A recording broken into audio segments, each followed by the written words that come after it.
Y la explicación de Kant va a ser lo que él llama, en la crítica del juicio, el libre juego de las facultades.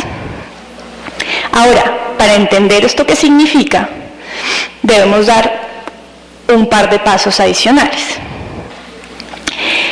Es importante volver a lo que yo estaba diciendo al principio con respecto a la diferencia entre los juicios de lo bello y los juicios de lo agradable, que hace que nosotros en determinado momento sintamos que hay una diferencia entre decir que algo me agrada y decir que algo es bello.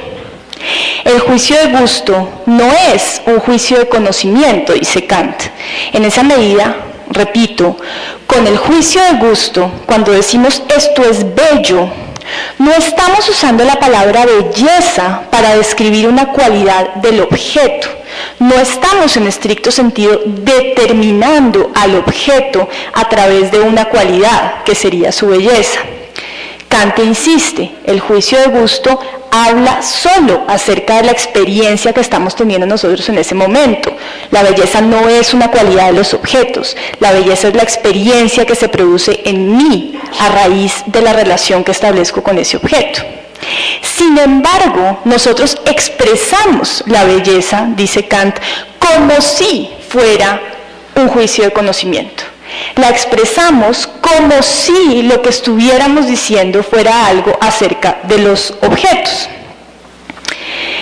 En esa medida, dice Kant, las facultades que intervienen para producir el placer de lo bello son las mismas que intervienen en lo que usualmente son nuestros juicios de conocimiento, que para Kant es todo juicio que emitimos para determinar los objetos del mundo.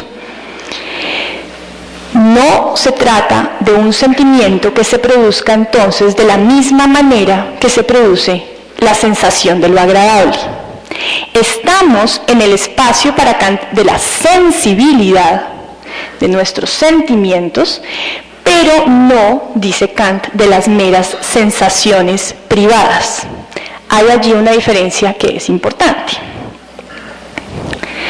¿Cómo funcionan los juicios de conocimiento para Kant?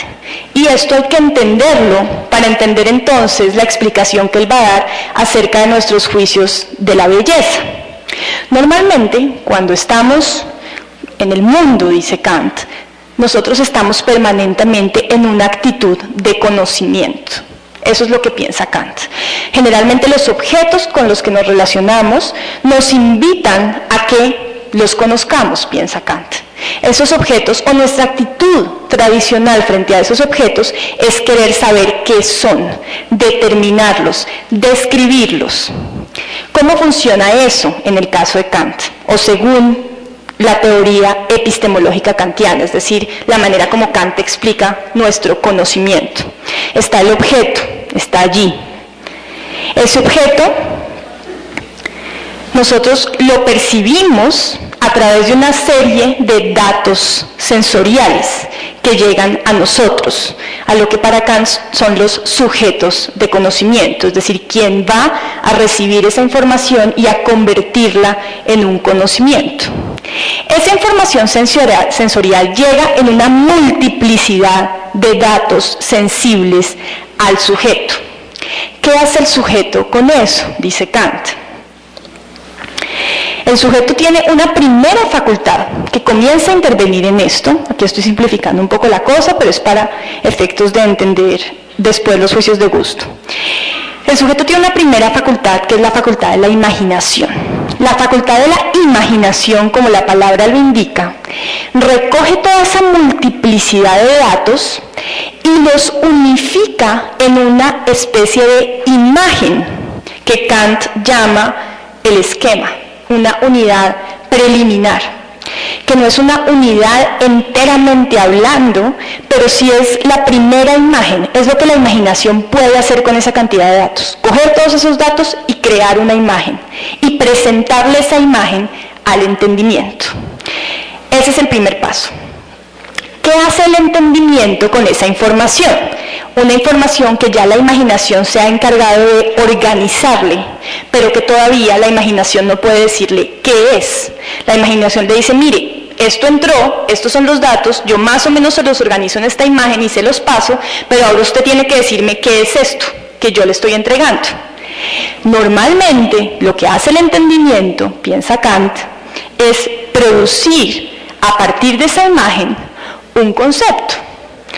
Digamos o pensemos que el objeto sea un árbol. Entran una serie de informaciones desde todos nuestros sentidos, los colores, la dureza, el olor, el sabor, ¿sí? Toda esa información la imaginación la toma y le presenta al entendimiento, si ustedes lo quieren, la imagen de un árbol, que es lo que Kant llama la representación, nuestra representación mental del objeto. ¿Qué hace el entendimiento? El entendimiento ve esa imagen y dice, ah, yo tengo un concepto para esta imagen. El concepto es árbol. Le dice eso a la imaginación y entonces, entre los dos, imaginación y entendimiento, producen lo que Kant llama el juicio de conocimiento. Este es el proceso normal para Kant, a través del cual nosotros producimos nuestras afirmaciones acerca de los objetos del mundo. Determinamos a los objetos, decimos qué son o decimos cómo son, gracias a todo este proceso en el que el entendimiento utiliza conceptos y categorías para unificar nuestras sensaciones y determinarlas y poder decir algo definitivo como esto es un árbol.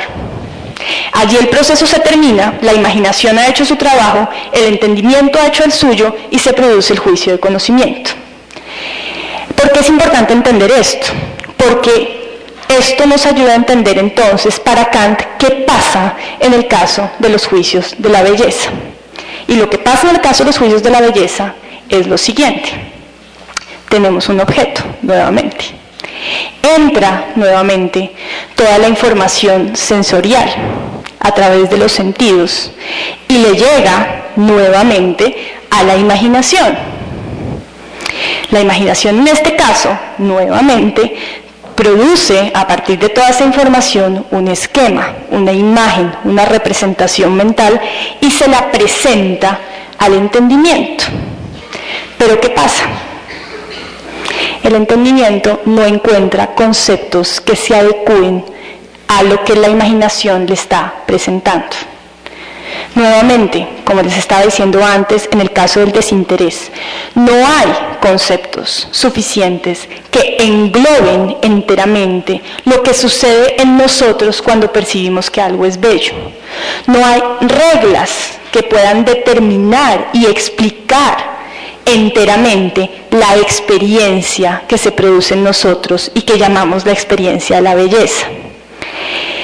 Como no puede encontrar un concepto, el entendimiento se queda buscando el concepto y la imaginación se queda presentándole una y otra vez de maneras alternativas representaciones de la información que le está llegando. Este es un proceso que se produce, no tiene necesariamente un fin, al menos piensa Kant, es lo que se está produciendo en nosotros cuando estamos contemplando, y por eso nos quedamos largo tiempo contemplando la belleza, porque es un proceso que tiene una duración muy particular. Y en ese proceso, la imaginación sigue tratando de producir imágenes, está en su máxima potencia, dice Kant, pero ya no está delimitada por el entendimiento. En la medida en que el entendimiento en ningún momento le dice, mire ya, tranquila, usted ya me dijo, yo le digo, eso es un árbol. En el caso de la belleza, el entendimiento no puede hacer eso, no puede detener la labor de la imaginación. Y la imaginación entonces se encuentra liberada en su máxima potencia, experimentando esto que Kant llama el juego libre de las facultades. ¿Por qué juego libre? Porque ni el entendimiento puede detener el proceso de la imaginación, ni la imaginación tampoco constriñe al entendimiento. Cada uno está buscando en su máxima potencia la posibilidad de enfrentarse y de comprender lo que está sucediendo. No se produce una comprensión definitiva, no se produce un juicio de conocimiento. ¿Qué se produce? Dice Kant, placer.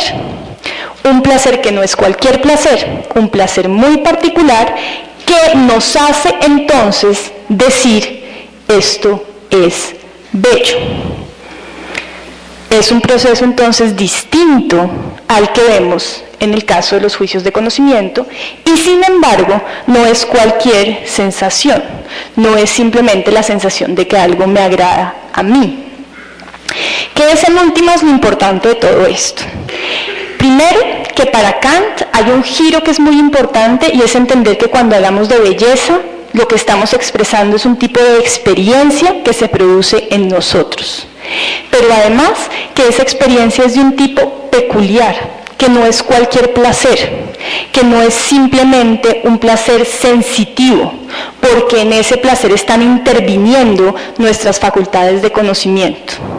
Finalmente, que cuando se trata de la experiencia de la belleza, no hay ningún concepto, ninguna regla que pueda en determinado momento poner fin al proceso y definir lo que está sucediendo. Tenemos una palabra para eso, que es belleza, pero eso no significa que con eso estemos enteramente describiendo ni lo que sucede en el objeto, ni las cualidades de un objeto, ni mucho menos lo que sucede en nosotros, porque no hay palabras suficientes para expresar esa experiencia. En la medida en que no hay reglas, no hay conceptos, y el juicio de gusto se diferencia en ese sentido del juicio de conocimiento, habría algo más que tendríamos que tener en cuenta, y es que mientras más conozcamos un objeto, será más difícil que ese objeto produzca en nosotros la experiencia de la belleza. Hay algo como ese elemento de sorpresa que para Kant hace cada vez más difícil que podamos, en un objeto que nosotros conocemos plenamente, separar nuestra tendencia a querer decir qué es ese objeto de la experiencia en la que no podemos producir un concepto que lo determine. Todo esto, por supuesto, es la perspectiva de Kant.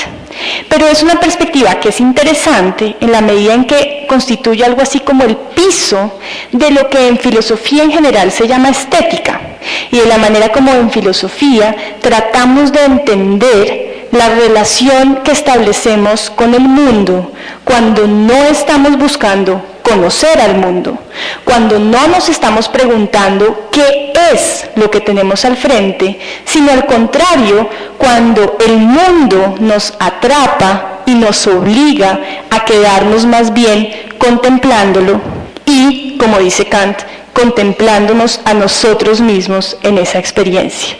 Y eso tan extraño, que sucede muy pocas veces, pero que, piensa Kant, todos al menos hemos pasado por allí. Eso es lo que la estética en principio llama la experiencia de la belleza.